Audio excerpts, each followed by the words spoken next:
Bueno, entonces, este genocidio contra la Unión Patriótica está en debate en la Corte Interamericana de Derechos Humanos porque no se ha podido avanzar en la tipificación del delito. Yo creo que vale la pena que en el curso que estamos haciendo se dialogue al respecto, básicamente utilizando otras situaciones pasadas, otras situaciones en América Latina.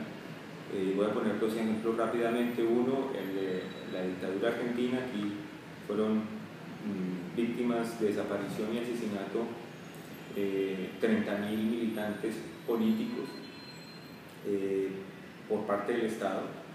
Valdría la pena preguntarse si eso no es un genocidio político contra un grupo determinado de la población, o en el caso guatemalteco, en estos meses está el debate respecto a la imputación que le hizo el Tribunal Supremo de Guatemala al dictador Ríos Montt por genocidio político, quien fundamentalmente asesinó cientos de miles de indígenas guatemaltecos. Ellos, los abogados que han impulsado la causa contra Ríos Montt, han tenido no que demandarlo por genocidio político, sino por genocidio étnico, y aún así el Tribunal Supremo de Justicia de Guatemala no reconoce aún esta causa. Es un debate abierto en el mundo, es un debate jurídico que quizás en el documento que ustedes van a leer pueden encontrar más detalles y pueden ampliarlo. En Colombia también, digamos, no paró el genocidio contra la población con el tema de la Unión Patriótica. También se han atacado otros grupos políticos, otros grupos poblacionales. Por ejemplo, otro partido que fue exterminado y exiliado fue a luchar, otro grupo político más pequeño pero también asesinado. Y luego se han ensañado las fuerzas policiales, militares y paramilitares contra los sindicalistas. Colombia es el país donde más sindicalistas asesinan por año en el mundo, aunque solamente tenemos el 4.5% de la población sindicalizada. En Colombia ningún trabajador,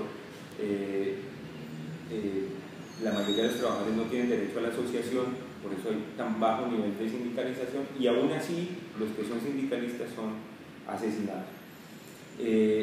Según datos de la OIT, el 51% de los sindicalistas asesinados en el mundo son asesinados en Colombia.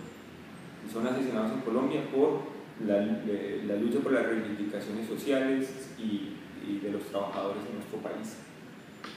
También en los últimos años, en los últimos 10 años, durante el gobierno de Uribe Vélez, de Álvaro Uribe Vélez, se desarrolló una práctica que en Colombia se le llaman falsos positivos, que son ejecuciones de jóvenes y personas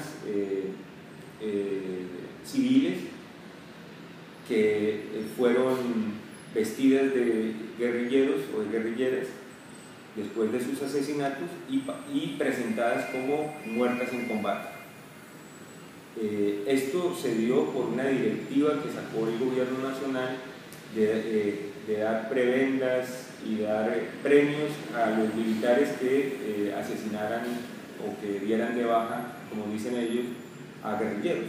Por lo tanto, todas las unidades militares en el país empezaron a buscar jóvenes en los barrios, engañarlos, llevarlos a zonas rurales, asesinarlos, vestirlos de militares y luego presentarlos como guerrilleros muertos en combate, y así ganar ascensos, ganar días de permiso, ganar aumentos salariales. Realmente fue una práctica, o sigue siendo una práctica tenebrosa del Estado. Están demostrados por Naciones Unidas, por la Fiscalía General de la Nación, por los organismos de derechos humanos colombianos, que al menos 2.300 jóvenes fueron víctimas de esta práctica entre 2002 y 2010, algo realmente escalofriante. El otro asunto que caracteriza al Estado colombiano como un Estado que ejerce el terrorismo como práctica social, como práctica de poder, es que en Colombia hay 9.500 prisioneros y prisioneras políticas, de las cuales 800 se declaran combatientes, ¿no? 800 personas son prisioneros y prisioneras que son combatientes. El resto, o sea, 8.700 personas están siendo juzgadas porque pertenecen a grupos sociales en resistencia, trabajadores, estudiantes, o de miembros de organizaciones campesinas, de organizaciones de derechos humanos. Esas personas están encarceladas acusadas de apoyar a la insurgencia, ¿sí? Son víctimas de montajes judiciales.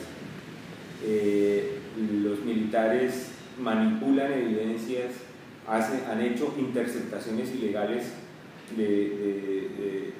contra dirigentes sociales, contra dirigentes políticos, y luego manipulan esas pruebas y las convierten en pruebas contra estos dirigentes y los encarcelan. Por ejemplo, hay un caso emblemático de un defensor de derechos humanos, David Ravelo, quien en estos momentos purga una condena de 18 años porque un jefe paramilitar dijo que era guerrillero, y el jefe paramilitar inmediatamente después de esto confiesa que intentó asesinarlo 3 veces, y sin embargo el tribunal, el juzgado encontró creíble la versión del jefe paramilitar. Por lo tanto, son este tipo de casos de jóvenes campesinos encarcelados por su pensamiento o por simplemente ganar ascensos, insisto, de militares o de jueces para justificar su lucha y su salario, su lucha militar, etc.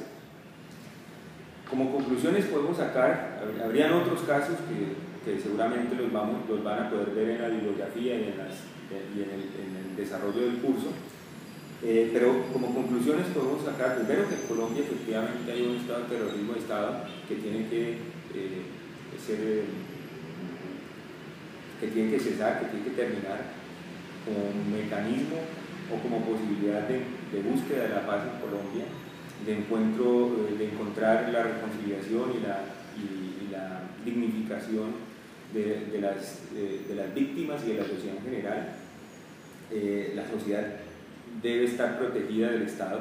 El Estado, entre otras cosas, es el único garante o el que debe garantizar la vida y los derechos fundamentales de los ciudadanos. Por lo tanto, en Colombia se vive una sistemática violación de los derechos humanos contra toda la población. Existe una práctica social del asesinato, del encarcelamiento, del destierro, del desplazamiento, como forma de mantenerse en el poder y de mantener los privilegios sociales y económicos de las clases y de los sectores sociales que están en el gobierno y en el poder. Esas son como las principales conclusiones. Yo les invito y las invito a que conozcan más de la situación de Colombia. Es bastante complejo el asunto. Estas son algunas puntadas iniciales para hablar de terrorismo de Estado, de genocidio y violaciones sistemáticas de los derechos humanos en Colombia.